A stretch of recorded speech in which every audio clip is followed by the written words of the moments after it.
টুনটুনি পাখির বাসা। এই অসাধারণ সুন্দর টুনটুনি পাখির বাসাটি শিউলি ফুলের একটি ডগে পাতার শেষ প্রান্তে টুনটুনি পাখি তৈরি করেছে। বাড়ির পিছনে যে গলি রাস্তা রয়েছে আর গলি রাস্তার এক পাশে এটা একটা শিউলি ফুলের গাছ, আর এই শিউলি ফুলের গাছের একেবারে ডগের দিকটাতে সুন্দর করে বাসাটি বানিয়েছে। এই ডালটাতে এই বাসাটা করেছে।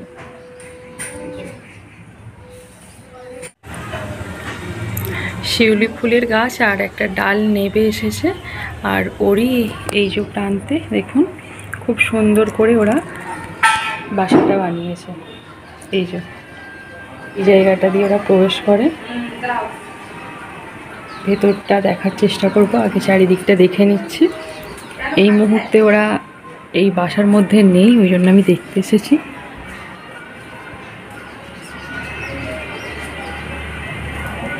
কত সুন্দর করে বানিয়েছে, সুন্দর। ভেতরটা পুরো তুলোর মতো। বাইরের দিকটা এই যে পাতা বা ওই পাতা জাতীয় সব কিছু দিয়ে ওরা বানিয়েছে, আর ভেতরটা আপনারা দেখতে পাচ্ছেন কি জানি না, ভেতরটা তুলো তুলো রয়েছে হালকা, এই যে তুলো তুলো সাদা পুরো। এটা ভেতরে ডিম আছে না বাচ্চা আছে একটু আমি দেখব।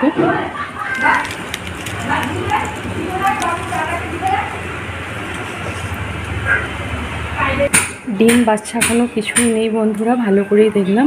এখানে প্রায় পাখির আওয়াজাই পাওয়া যায়। আমরা ভাবছিলাম যে এই ঘরের আশেপাশেই হয়তো বাসা করেছে, কিন্তু দেখছি এই যে ছোট্ট একটা শিউলি ফুলের গাছ, এই যে একদম সরু গাছটা, আর এই গাছেরই এই ডালটা এখানে এসেছে এই জায়গাটাতে বাসা করে। পরবর্তী সময়ে এর ডিম বা বাচ্চা আপনাদেরকে দেখাবো, সেটাই আশা করছি।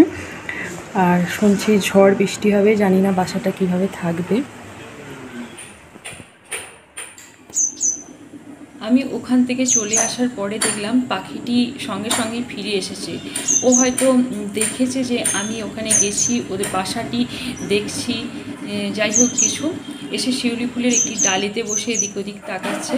তারপরে গিয়ে ওর ওই বাসাটির মধ্যে প্রবেশ করলো। এই দেখুন সুন্দরভাবে ভেতরে প্রবেশ করেছে, আর ওই ছোট্ট মুখটি ঠোঁটটি বাইরের দিকে বেরিয়ে দোল দোল দোল খাচ্ছে। তো ঝড়ের থেকে যদি রক্ষা পায় টুনটুনি পাখির এই বাসাটি, তাহলে অবশ্যই আপনাদের সঙ্গে শেয়ার করব টুনটুনি পাখির ডিম, টুনটুনি পাখির ছোট্ট ছোট্ট ছানাদেরকে। ভালো থাকবেন, আজকের মতো আসলাম।